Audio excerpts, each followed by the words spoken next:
Hey guys, live from Houston, Texas. Hopefully you can hear me. Please let me know if you can't. Um, I am doing everything. If you can't tell, I'm not in my normal studio, so I am trying to do my best with with my little bit of gear that I brought with me in a hotel room. So this is a little different. Hopefully you guys can see me okay and hear me okay. But hey to Gary, good to see you.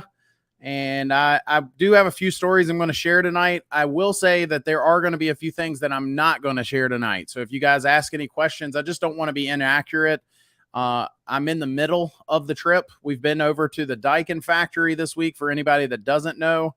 And it's been a blast. We've been behind closed doors on a few things. We have been told that we're the first to do a few things, to record a few things among media outlets that have been to the factory before. There are a few things that we are the first ever to record, and so I'm honored by that, which is just really cool. And it's just been a crazy experience so far. So I am going to share a few stories with you guys.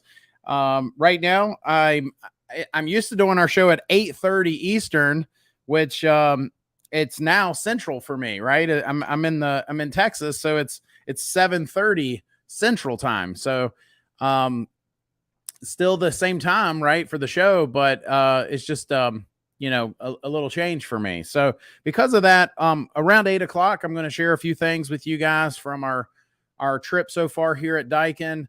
Um, I will say, just to kind of start off the show, that we have. Ooh, it's been a jam-packed few days.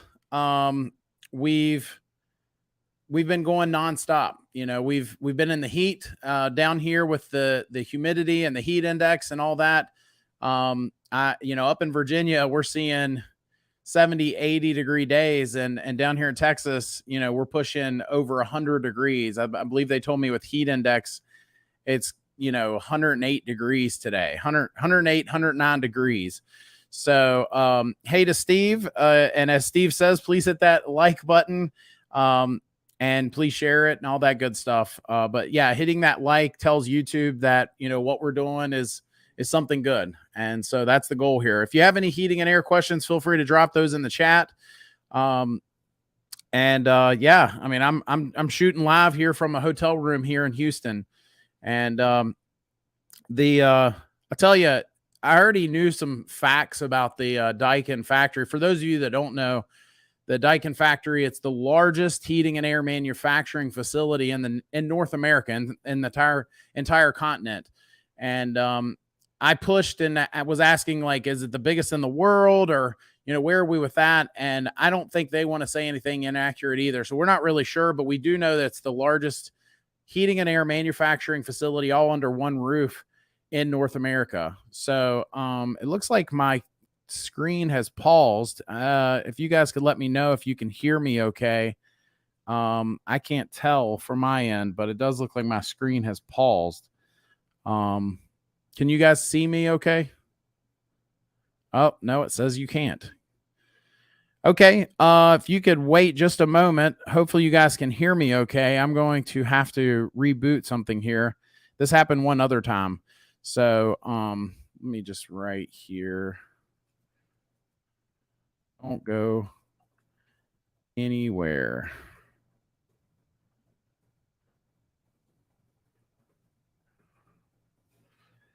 Okay. Yeah, if you guys can hear me, just bear with me.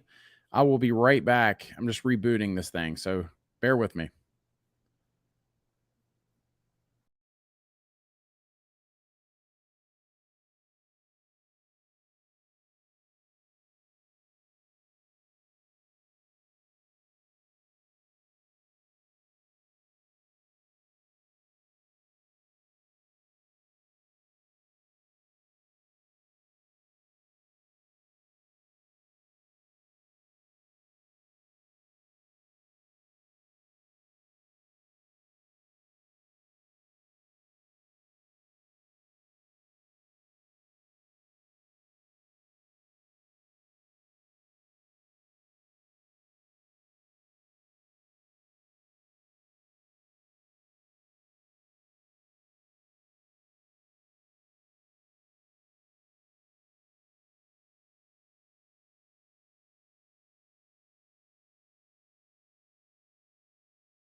Hey guys.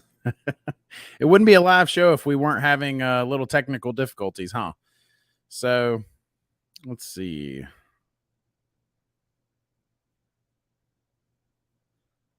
And I'm just getting our chat back up here. Bear with me.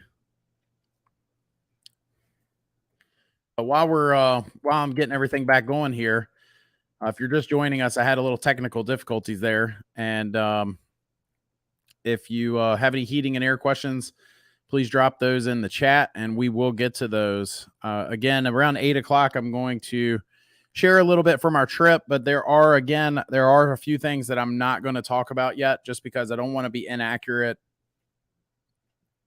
I don't want to tell you that we didn't talk about something and come tomorrow we do talk about it or something. So um bear with me here. Just getting a few things, getting our chat back up here. It was fun talking to a few of them that I actually told was talking about some of you guys, and just some of the things that you guys will ask me from time to time, and they actually really liked hearing that, hearing what is a concern for you guys, and they're very mindful of that they don't just say, well, we're going to do what we're going to do. They want to know, what you guys think. So bear with me here. Pop out. Okay. Almost there.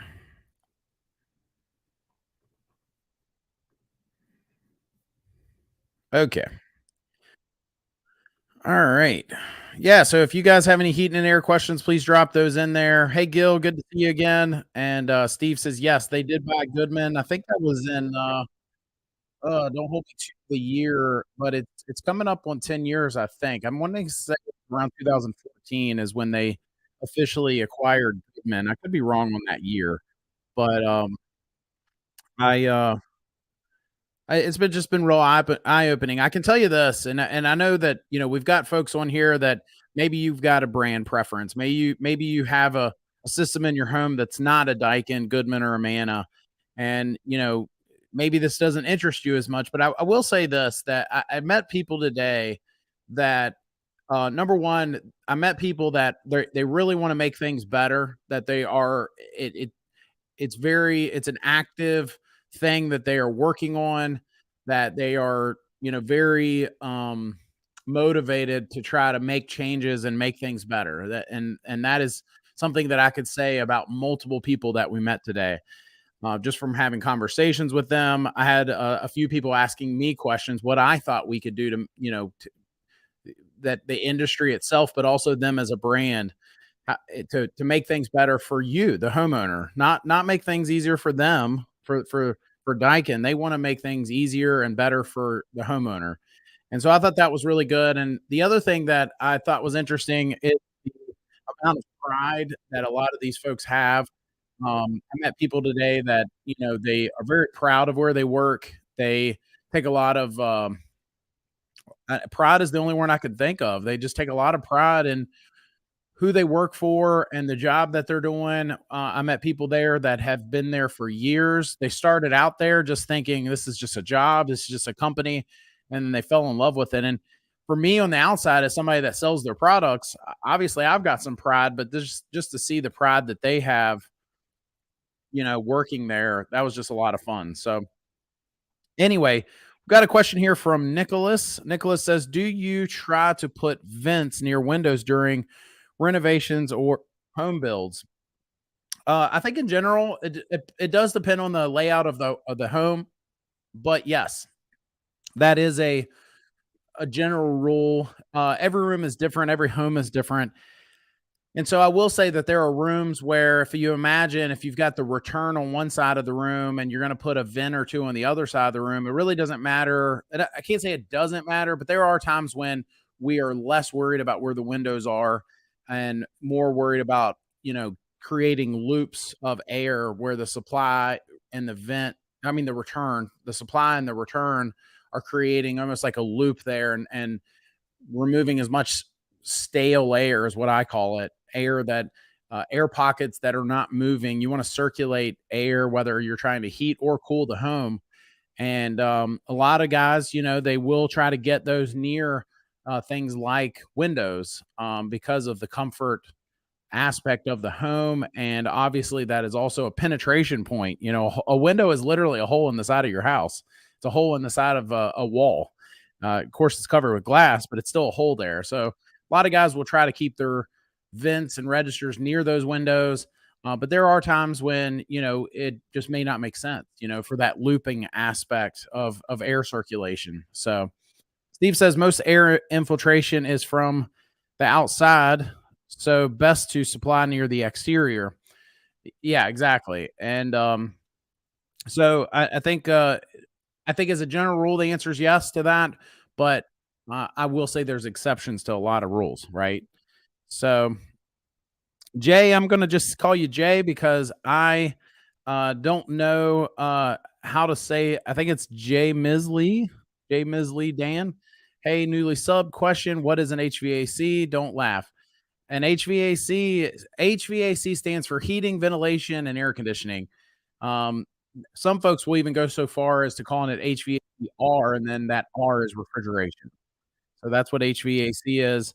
And I probably talk about AC or heat pumps more, just because of the area that I live in. Um, but that's what HVAC is.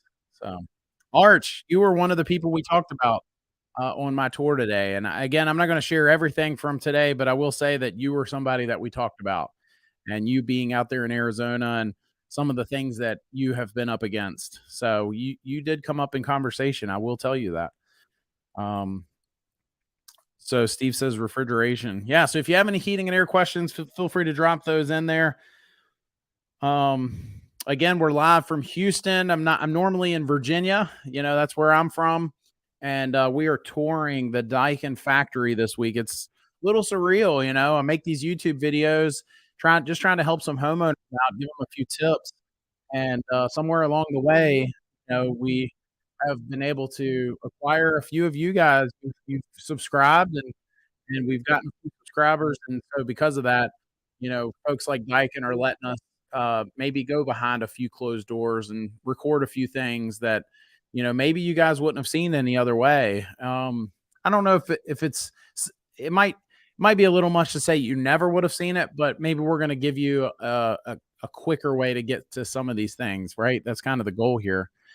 So Nicholas, welcome to the show, says, have you added exhaust fans in large upstairs attic spaces with very low airflow? Have you added exhaust fans in large upstairs attic spaces with very low airflow? Um, so I think you're talking when you say exhaust fans, I think you're talking about an attic fan, and the answer is yes. I'm a big believer in attic fans. Not only am I a big believer in attic fans, but we don't even sell them. So it's not like I'm trying to sell people something, but we will a lot of times recommend to folks getting those new. It's kind of a new thing. I mean, I don't know how new they are. We've been recommending them for a handful of years now, but the solar powered attic fans, because it obviously doesn't add to the electric bill. They only run during the day. I recently did a short regular old solar attic fans and the advantages. But I've had homeowners that their electric bills did not just not increase because it's running off of solar, but it's decreased big time. Getting that hot air out of that attic, out of an oven, basically on top of your top floor of your home. Um, and it's just we've had people tell us they've seen just dramatic differences in their utility bills because of that. And so Steve says, I bet that factory is huge. I tell you, I can't. When people would tell me how big it is, I'm like, yeah, it's big. I've seen it. But today we got to see. I don't think we got to see every square inch of the factory, but they put me on this cart, so I felt so bad because here's these folks walking around the factory, and there I am riding by on a cart with with a guy. But so there we are riding by on a cart, and to go from one end of the factory to the other on that cart, they say it's almost a half a mile from one side to the other. So half a mile all under one roof. We're riding on this cart, and again, I don't know what I'm gonna be able to show. There's a few things that they don't want shown, so I don't wanna tell you guys that you're gonna get to see one thing and you don't, but, I got to see more this time than I did a few years ago when I was learning more about Daikin and becoming a Daikin dealer, with Griffin Air. It's just you have you have no idea. The place is enormous, and not only is it big, because I think a lot of folks are like, "Well, oh, it's big and it must be wasteful and, it's just monstrosity of a facility."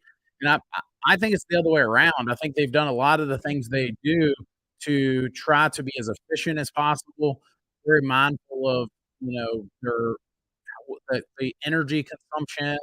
They only use, LED lighting, and I don't wanna say anything untrue, so I shouldn't say only use, but they're very, mindful of that, and so they were telling me some stats today about the factory and how, how energy efficient it is and how they're very, conscious of some of the things that they're doing and so it's been crazy. It's been quite a trip so far, and we're gonna be doing a whole series, on just this trip. So that's gonna be coming up, launching in the next, 2 to 3 weeks, as soon as we can get some edited, um, and we're gonna start rolling that stuff out to you guys. We've got several videos ready to go, already. We've already kinda started working on them right from the get-go here. And so we're gonna do a whole series just behind the scenes, of the largest heating and air manufacturing facility in North America. Cocker Lover says, "Contractor here.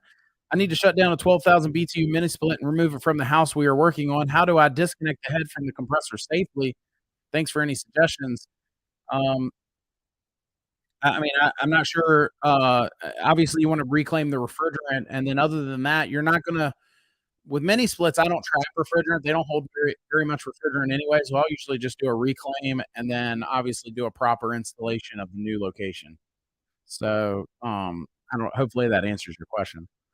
Jay says, "Thanks for answering. You're welcome." Steve says, "You must recover if it doesn't have a pump down feature." Yeah, with most of the mini splits, I don't I can't think of a time I've ever tried to just pump them down. I'm not saying it's impossible. It's just, I know with some of them it is a bear with them being inverter systems, and they hold so little refrigerant. So Steve says worked in a local Amazon. It was 1.2 million square feet. I don't know how many square feet this was. They told me. I just don't remember. But it was a lot. I remember one of the guys I met told me exactly how many square feet it was, and that'll be in an upcoming video as well. So Nicholas says, "I liked your air quality video a few weeks ago. I hear mixed opinions on UV lights, germicidal lights, and do they work? Which filter's most useful?" So I don't understand this whole thing where people are like UV lights don't work. Don't work at what? Because I've seen them work. In fact, I told this story before. Um, I became a believer years ago when, they started coming out and, a couple of my coworkers thought they were snake oil and just another thing you're gonna have to sell to somebody. And, I had started Griffin Air and I had a customer that, you know, it was just one of those coils that, it had the old Ream M coils, and no matter how hard you tried, unless you were gonna yank that entire coil out, which I know some guys do that sometimes. It was just one of those deals where we just could not get to every single nook and cranny of that coil, and there was some, uh, black buildup in very deep crevices of that coil, and so I remember I told the guy about UV lights, and he said, "Yeah, let's put one in there," and I went back 6 months later to do his maintenance, and I'm telling you, I became a believer that day. We, the coil was shiny as a nickel. Now was there maybe a little dust on there? Yeah, UV lights don't filter anything, but it was very, very night and day from the shape that coil was in, once we were able to, put that UV light on there. So, do they work? I guess it just depends on what you mean by do they work. Do they work at cleaning every particle of something in your home, particulate floating through the air? Maybe not, but they do work very well at sanitation. They wouldn't sell so many different types of UVC products out there that they do. They have UVC cleaning, plumbing products, and water cleaning, and then also air cleaning products. So it's hard to say, and I don't understand when people say, "Well, they don't work," or I don't know what to say to them. um, and then, so which filters are most useful? We've done a lot of talks on. There are a lot of filters out there that one might be one example I can think of right off the top of my head is electronic air filters, and that is the fact that some of these products become useless if not maintained properly. And I used to work for a guy that just simply did not believe in electronic or even electrostatic air filters because a lot of homeowners have this false expectation of what they're getting when they get those filters, and thinking that they're really cleaning that air well. And it's not that they're not. They work really well when they're clean and being maintained. And because of plain and simple, a lot of homeowners do not. And I say the majority of homeowners that I've come across that have electronic air filters, they do not maintain them like they should. And because of that, the product is almost useless. And so that's kind of been my 10-second commercial. Some of you guys have heard that on those before. We at Griffin Air, we like just the 4-inch media filters if we are looking for something a little higher MERV rating. Simply putting in a real high, high-end filter from, say, a hardware store, it could just jam your static pressure through the roof and really make it hard for a system to operate. So we've always been a fan of the 4-inch media filters, the ones that have a lot of surface area. If you were to stretch that media out, some of them can last up to 12 months. And that's usually what we like. So anyway, and Nicholas says, "Awesome, thanks." You are welcome, sir. So yeah, so if you have any questions there, I'll go ahead and share a couple things. We're getting close to 8 o'clock, so I'll share a few things with you guys. I tell you, we arrived at the factory yesterday. Well, we actually arrived in Houston on Sunday. But yesterday we did a short tour, and then today we did quite an extensive tour of the factory. We we got to see some. I told you guys earlier we're told that we're the first anybody that has recorded a few of the things that we recorded. Um, there was a story I was going to tell you guys. I'm drawing a blank all of a sudden on which story I was going to tell you. Um, Uncle Fester says Google says the Daikin is 4.2 million square feet, third largest factory in USA behind Tesla and Boeing. That's what I've been told too, but I was also told that that may not, with a lot of newer factories being built, that you know it may not be the third largest anymore. That used to be true, so I'm not really sure. And again, I don't want to say anything inaccurate, but I think I am safe in saying that it's the largest heating and air manufacturing factory or facility in North America that they are confident in. So, um, but what was there was a few things I was going to share with you guys. Um, I'll come back around to that. Jonold, hopefully I'm saying your name right there. Besides Daikin Products, are you aware of any other manufacturers that are planning to go with R32? It appears the majority of the market is planning to use R454B. Um, right now, I am told that there is another main manufacturing company that uses R32 overseas and has not said which way they're going to go yet. So it's another one of the big players in our industry. And so I'm supposed to learn more tomorrow about R32, um, and the future of that. We did a video talking about, which one, makes more sense and so on. I do think that it should be noted that R454B is a newer refrigerant, and it's also a blend. So it's got its pros and cons, right? And I think that the main con, the main concern is it's untested so far, whereas R32, in comparison, not that much higher of a GWP rating, and it's very much well tested. It's used in thousands of homes across the globe, and it's not a blend either. So and there's advantages in that. So I do hope to learn a little bit more about that tomorrow, but I can't guarantee anything. So. Nicholas says, "Are air exchangers mandatory in new homes? Is that because of how airtight homes are compared to older homes?" I think you're talking about ventilation, and there are certain areas where ventilation is becoming more code because of how tight homes are being built. So I can't speak to every nook and cranny of this nation. There are certain states that are more strict than others, and there are some states that there's at least one I can think of that I've been told that their codes are very, um, very behind. So, I don't want to say something as a blanket statement to that as far as being mandatory, but but it definitely is a good idea, especially with newer, tighter homes. Some having some sort of ventilation. I think a lot of folks are becoming more wise to, the harmful air that's inside their home, and I think COVID played a big role in that. A lot of folks are more mindful of the air they're breathing, but just in general, if you have a tight home, it's kinda common sense, getting fresh air dumped into that home in addition to all the other harmful things that are in your ear, including VOCs that every home has.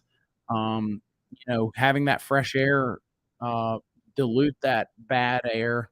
It's kind of common sense. It's surprising to me how many heating and air guys don't at least whether they know how much or any of that, at least knowing that it should be done is half the battle, right?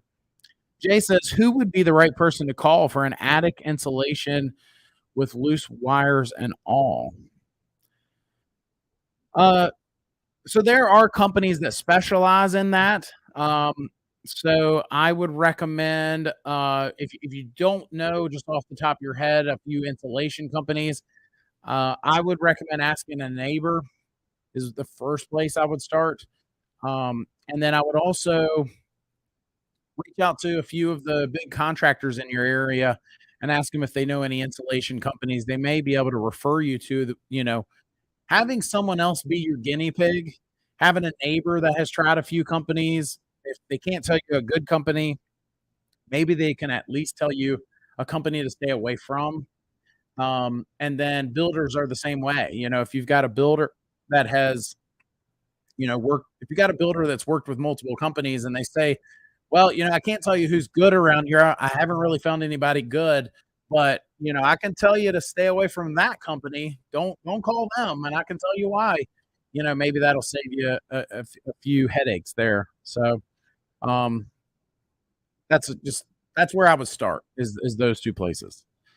Hazel, hopefully I'm saying your name correctly. Hazel Mena. Hazel. Hazel says, I live in Florida, hot afternoons, 1,900 square foot home, good attic insulation, 2019 Ream unit model, impact windows, doors, old repaired ducting, how to keep home cool, unit stressless. I did a whole video on, I believe, I forget what it's entitled, but it's basically it goes through a few things you can do to try to help keep your home cool in addition to your air conditioning. Let me see if I can find that video real quick. Bear with me just a second here.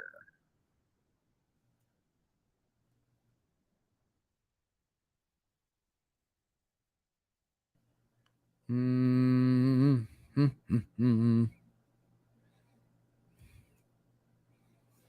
think this one might be it.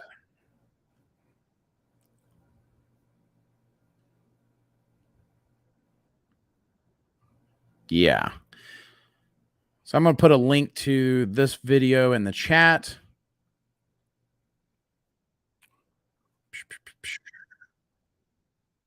And that video is entitled 10 Tips to Lower Your Electric Bills.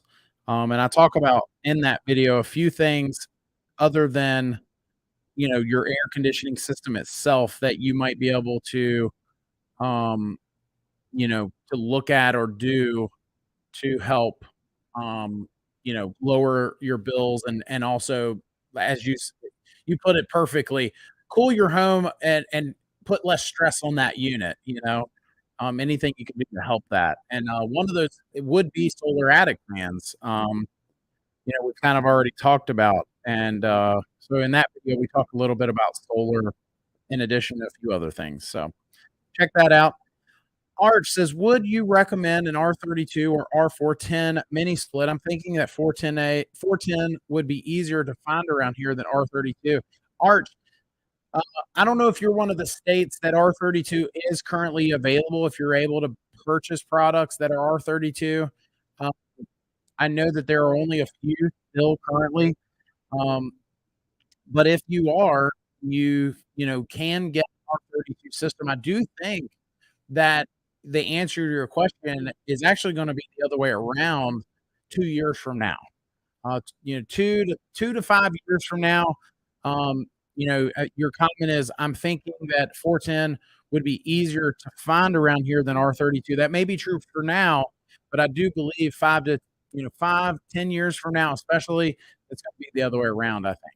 So Arch says, "Hopefully you can find out if Daikin has plans for a fit type heat pump that is a replacement for a rooftop package unit."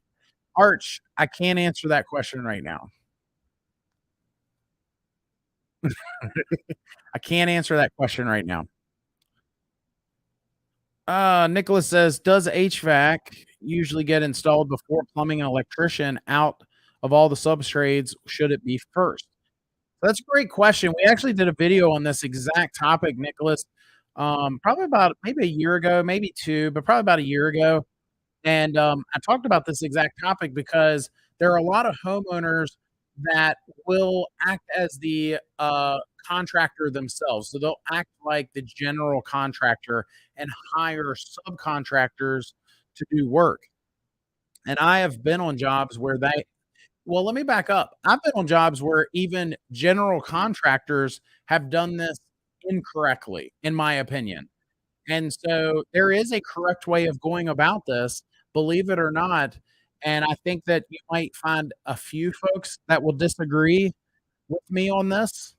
But usually most guys in our trade, just as a general rule, go by with what I'm about to tell you.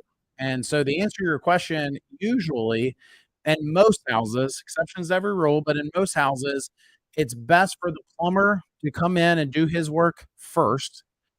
Second, us, the heating and air contractor, and then finally the electrician or gas folks running gas if you do have any sort of gas appliances in your home. And so there's really one main reason that that chronological order makes the most sense, and that is it's easier for an electrician to kinda run his wire around a duct than it is the other way around. And so, in general, usually, most of the jobs that I've been on, that if you have a really good builder that knows what he's doing and is mindful of things, usually, in my experience, the plumber is gonna be first, then us, and not there together. The plumber should be able to come in and do his work in a certain amount of time, and then we come in and do our work in a certain amount of time, and then finally the electrician. So, if you got a builder that's trying to get a house built quicker than that, you're gonna have problems. If you're gonna have contractors on top of one another, more times than not, I had a guy years ago, he had the electricians in there first. Well, anyway, I'm not even gonna bring up that whole story, but that was quite the experience. We'll just say that. So Hazel says, will new attic ducting help? Will new attic ducting help? Um, it depends. I don't wanna tell you that. It could, it may, or it might not. That is something that I will have to defer to your local pros. Get a couple opinions if you're not quite sure, or if you're not liking the opinion of one, feel free to get opinions of another, or get as many opinions as you think that you need to get to, I think usually 2 or 3 opinions or more, and, you know, they may tell you that your ductwork does need to be replaced. Maybe it needs to be sized better. Maybe it needs to be insulated better. Maybe there's a better material, um, and get a few opinions there. So, let's see. Arch says, "If Daikin needs a testimonial, let me know." Yeah, Arch, I don't wanna answer your question because I honestly don't know the answer to that question yet, although I will tell you, I have I have asked, and so far, I have not gotten the right person yet, okay? So there's the answer for that question you asked there. Um, so, we, let's see. We I did wanna Steve says, "Tell about the barbecue." I did have barbecue tonight, um, but it was not as good, as not all Texas barbecue is created equal, I can tell you that. So we we've been eating, really good since we've been out here, but yeah, y'all aren't tuning in to hear me, talk about what I've been eating, I don't think, but I'm a big fan of a lot of the food that's down here, I'll say that. One of the appeals of, coming down here. So, anyway, again, if you have any heat and air questions, drop those in the chat, but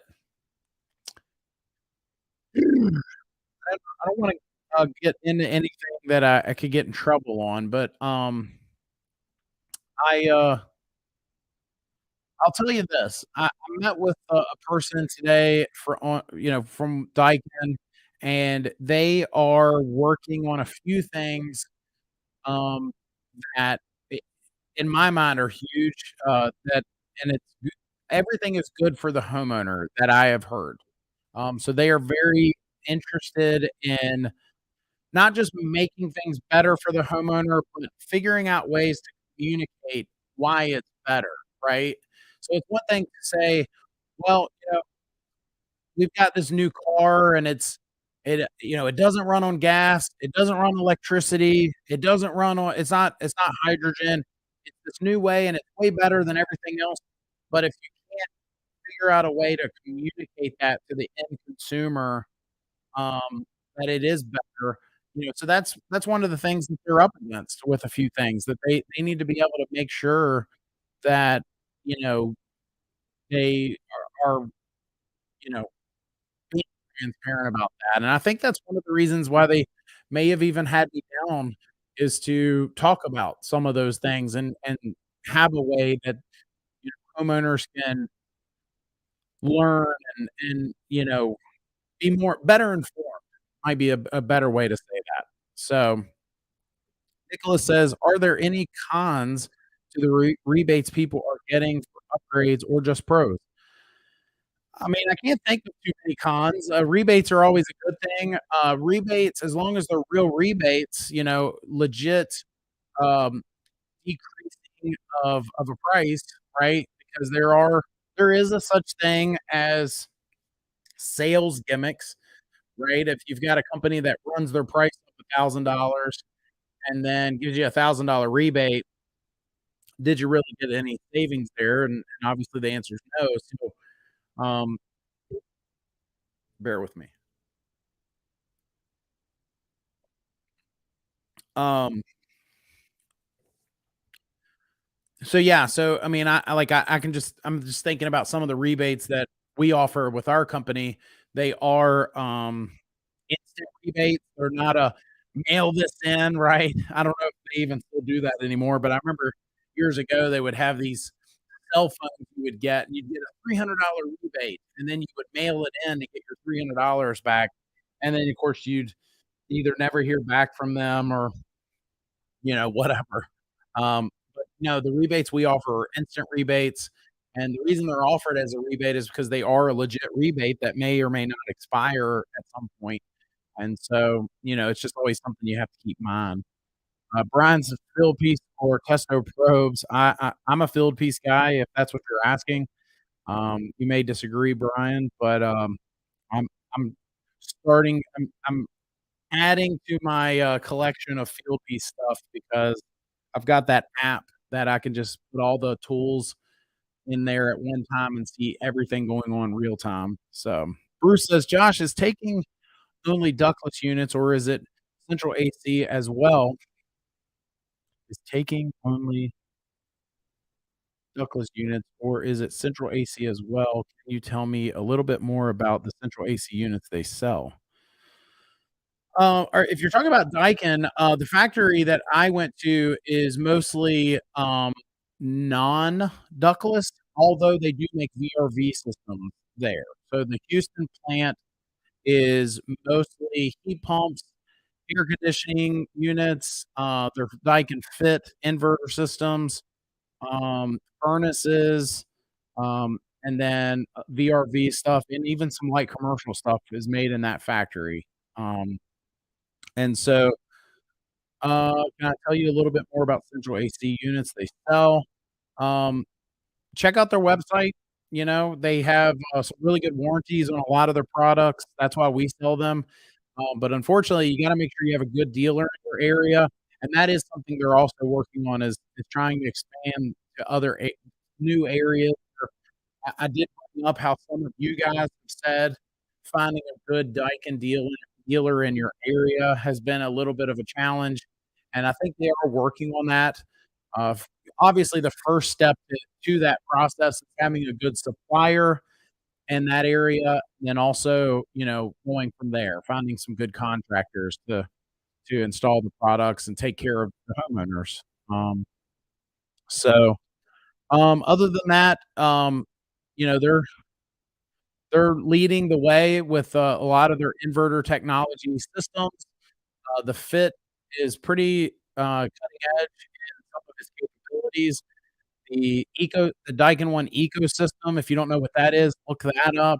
That's pretty cutting edge. They got an air monitor that can give you real-time data on, what the air in your home is it safe to breathe and what what can be done. It controls some of the components as far as adding humidity, circulating some air through some of the filtration and so on, air cleaning products and so on. So, watch some of my videos. If you want more information about what they do, in fact, I have a whole video, I believe it's called "Best Heating and Air Brand: Top 10 Reasons" or something like that. Definitely check that out, Bruce. Art says, "If I'm going to have a couple of mini splits installed, should a good HVAC technician need help from an electrician to make the connections at the outside electrical panel?" It's not that they need help. If Arizona is anything like Virginia, where I'm located, there are certain things that even if I know how to do it, I'm actually by code not supposed to do it. So a lot of our systems, I know there are heat and air guys out there that will break that rule, and they do all kinds of things they're not licensed to do, but, we do everything as, you know, as right as we can, and sometimes that means doing or not doing certain things. And so we'll have the electrician pull us line voltage wiring, and then we'll take it from there. So, Arch says, "Speaking of rebates, any news as to when the Inflation Reduction Act point of purchase rebates are going to be available?" Arch, I'm told they are available, so checking with your local tax representative, your CPA or somebody like that, make sure that whatever you do is eligible, um, for, whatever part of that program you're trying to take advantage of, but I know that or I've been told that certain parts of that program are available now. Brian says, "I love the range of field piece." Me too. I've connected my gauges and gone back. I was at a it's funny you said that. I was at a customer's house the other day, and I was on my phone, and I was watching the pressures while I was going in, and I had my probes. I was checking the delta T on the temperatures, and I was on my phone, and I could see the lady, I could just kinda see her looking at me, and, I eventually I turned my phone to her. I said, "Ma'am, I'm not over here texting somebody. I'm actually working. I'm looking at some of the measurements on the tools outside." So I don't know. I don't even know if that's what she thought, but I was very insecure in that moment. I was like, I'm not texting a friend. So, uh, Bruce says, "Products, thank you, Josh. It was kind of hard to read, I guess, because I was in the car. I was trying to say you got it right for Daikin. I believe it's is, and thank you for the response." Well, you're welcome. You're welcome. Biomed Lib says in Richmond, Virginia. So you're not far from where I actually live. I'm in Houston today, uh, but I live very about an hour to an hour and a half from Richmond, depending on what part of Richmond you're in. But he or she says in Richmond, Virginia, I have a 1,465 square foot house with 2-ton, 15 SEER ring. I had someone with a reputable HVAC company suggest that I install a register on the second floor of my 2-story house. Nice. I'm not sure if there's a question there. I'm sorry. Ryan says, any thoughts about the Daikin making products that connect directly to solar? I'm seeing smaller companies make mini splits that work on both AC and DC at the same time. This seems like a good idea.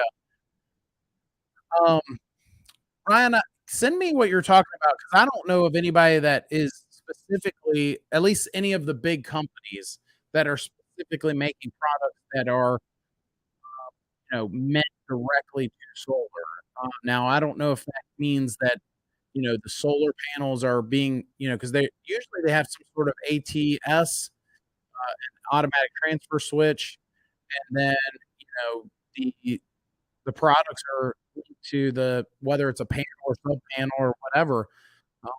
But if they're going directly to some sort of solar power, so if you're saying directly to the panels themselves, I'm just not aware of that. I'm not saying it doesn't exist. It's just not something that we see yet in Virginia. So I did buy I bought a little solar powered um, panel that has these two. Like I usually take them with our jet skis. If I ever get a dead battery, I can take that solar panel and take the two wires and go directly to our battery and charge it. So luckily, I've never needed it. Hazel says, I have a 3 foot wide fan installed in my garage ceiling. I assume it's to blow cool air into the attic. Haven't used it yet since moving in. Fan motor being rebuilt. Does this help cool the attic?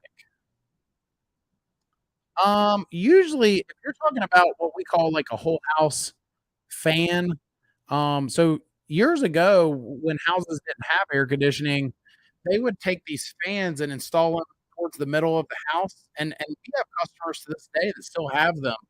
You'll walk down their main hallway in their house, and they'll have a this hole, right? And they flip the switch on, all these flaps open, and the idea is you open all the windows in your house right before bedtime. You click on that fan, and it sucks all the heat out of the house. And then you shut off the fan, close all the windows, and you've got a cool house to go to bed to. And so it's kind of neat how they used to work. And that was kind of what they did there for a while, especially central AC times. And so I don't know if that's what you're talking about or if it's some sort of exhaust fan. It sounds like that's what you're talking about, but if that's some sort of exhaust fan, then I don't know. I mean, I can't say that. Usually things that are meant to cool down the attic, in my experience, are usually some sort of exhaust. They're gonna pull that hot air out of the attic. They're not necessarily gonna blow air into the attic. So that fan might actually be more for, like what I was just saying, some sort of product to actually cool the that area of your home, the garage or whatever it's meant to do there. So I don't know. Maybe you have something none of us. Maybe you're cutting edge over there with that. Ryan says residential cold climate heat pump challenge. How is Daikin doing? I've seen other companies complete the challenge. So Ryan, I've got your questions. I'm honestly asked a couple while I'm here, and I've got your questions. I'm supposed to be meeting with a few folks tomorrow that might be able to answer, and I'll try to bring that up. I'll try to remember, and maybe bring that up. So a lot of the stuff we've been focusing on are things that we actually want to put into a video, and I don't know that that's what that question that you're asking is going to make it into a video, but I do have it on your list that you sent me, and I'm told that a few of the folks that I'm going to be meeting with tomorrow might be able to answer some of those questions. So anyway, we're going to be wrapping up soon, guys. So if you do have any last minute questions, we still have quite a few questions to get to, but go ahead and get your questions in there. And Arch says, probably going to find a good electrician. I've not found any IRA rebate info here in Arizona so far, but we'll continue to look. Yeah, again, I would check with your tax professional, not so much the contractors.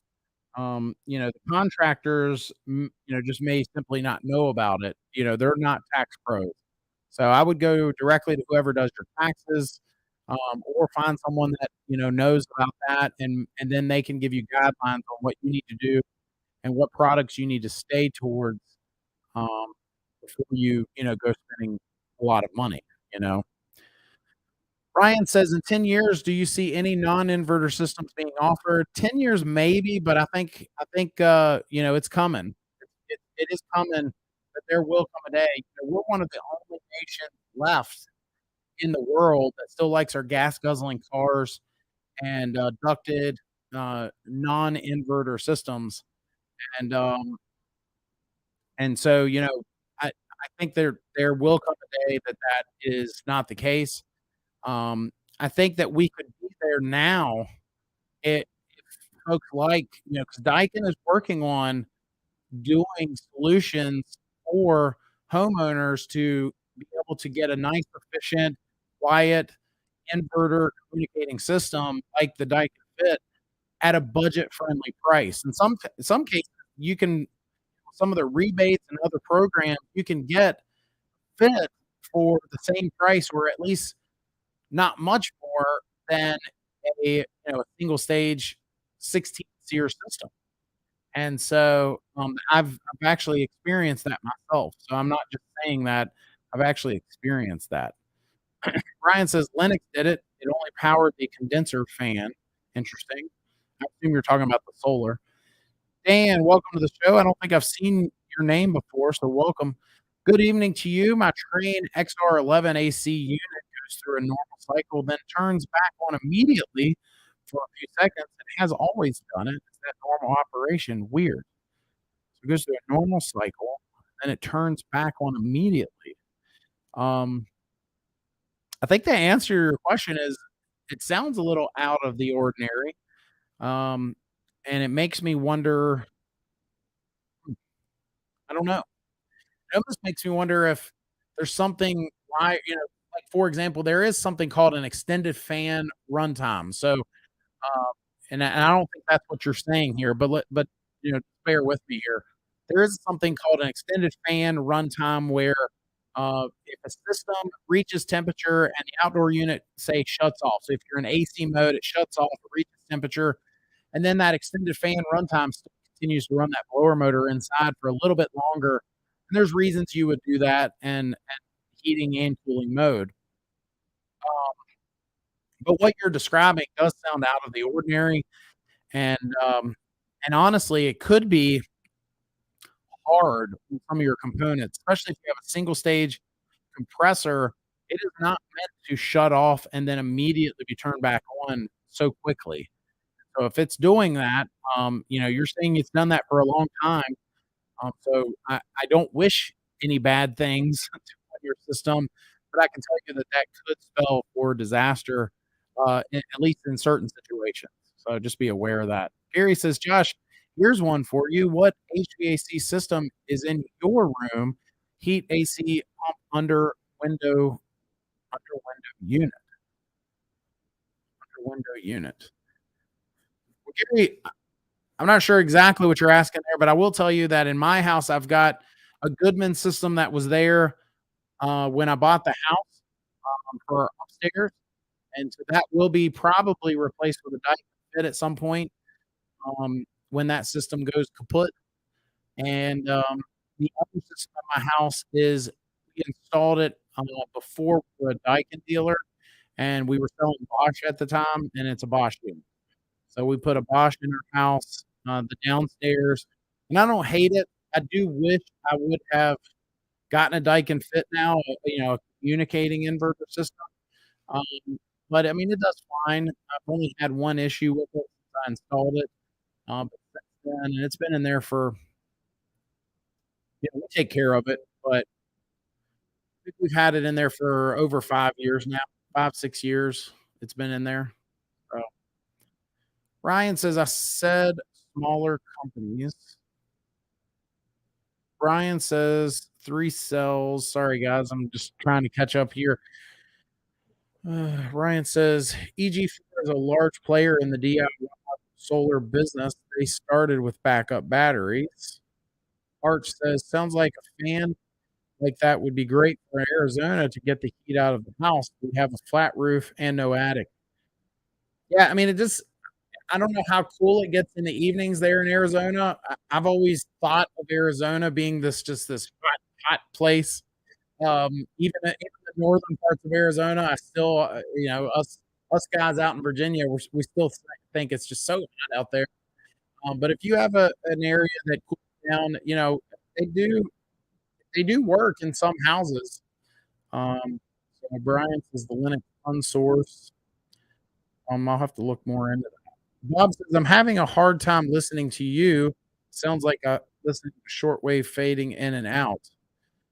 Let me see if this makes a difference. Give me 1 second there, Bob, and tell me if this makes a difference. Give me just a second here.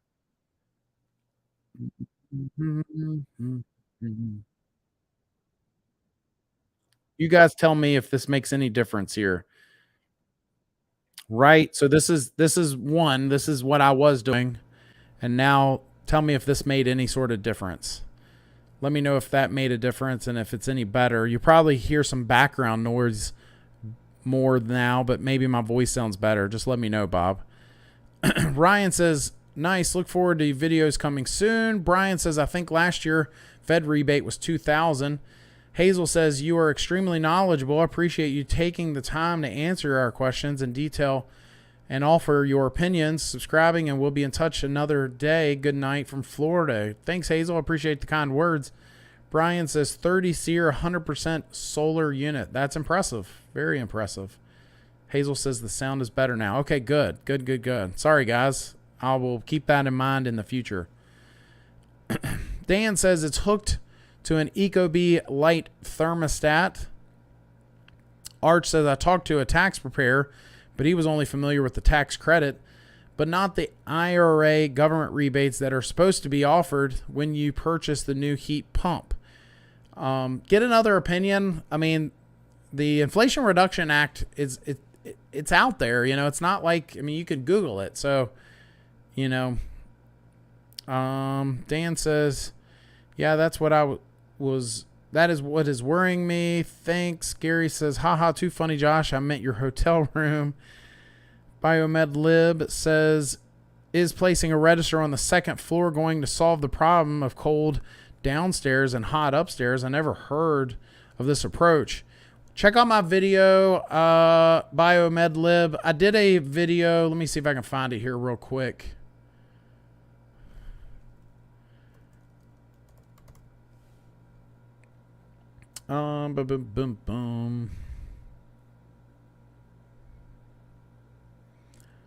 It's one of my zoning videos. Check out my videos on zoning where we talk about hot and cold upstairs and getting the ductwork right.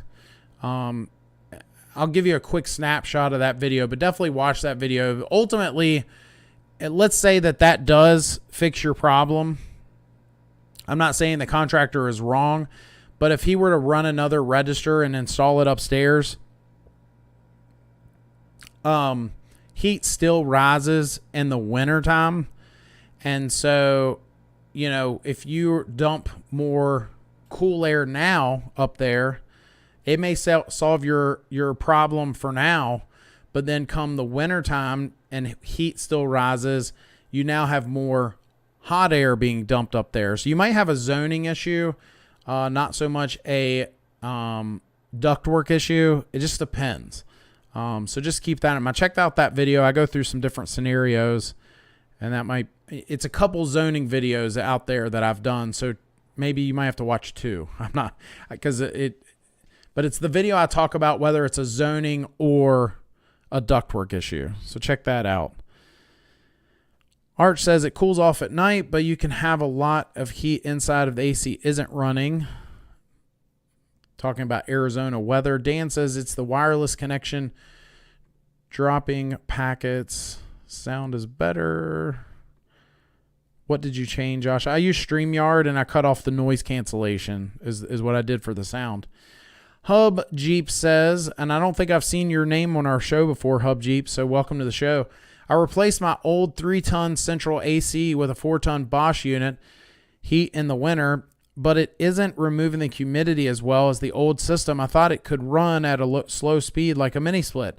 Hub Jeep, check out my video on this exact topic. I talk exactly about the Bosch humidity issues and some of the things you might be able to do to fix that problem.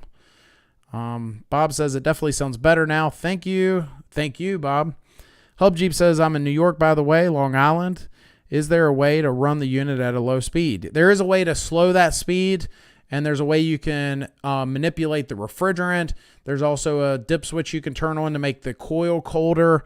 There are several things that you can do to make that system dehumidify better. Now, it's not a communicating inverter system, so there are limits. But there are things you can do to make it dehumidify better. So, and finally, Dan says, nice. Well, that fixed it. Audio is perfect now. Sorry, guys. I will keep that in mind in the future. We are here live every Tuesday night at 8:30 p.m. Eastern. And then, right now I'm in Houston, Texas. So it's 7:30 Central. But yeah, I appreciate you guys. Appreciate all the support.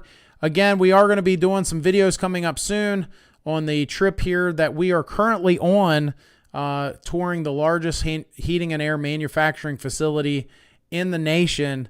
Of course, that is the Daikin, Amana, Goodman factory here in Houston. And it's actually in a little town called Waller, Texas. And that was some of the stories that we got to hear today, and how they're not just located in this small town. They've tried to be a part of that small town. They've actually connected with some of the schools in the area and trying to just do some nice things in the community, so that way the community doesn't look at this large factory as a burden, and they look at it as it may be a good thing that has come to their area. So we're going to talk a little bit about that in some upcoming videos. Check out that.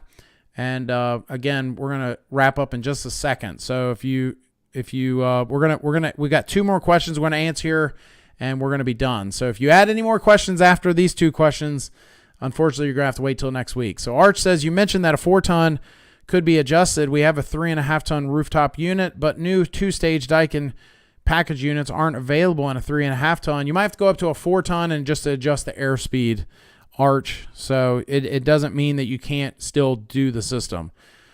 Gary says, safe travels. Thanks, pal.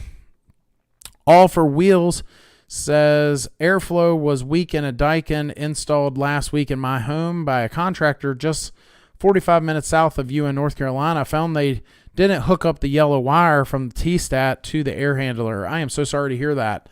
Hopefully that was just a mistake, and that was the only mistake, because you want to, when you spend the kind of money that you guys are spending on some of these systems, you don't want big mistakes, right? And so finally, Arch says, don't forget to find out if Goodman and Daikin heat pumps are the same. Package heat pumps. Okay. All right, guys. Thank you, guys. Appreciate it. We'll see you guys next week live Tuesday night, 8:30 Eastern time. And make it a great week. We'll see you then.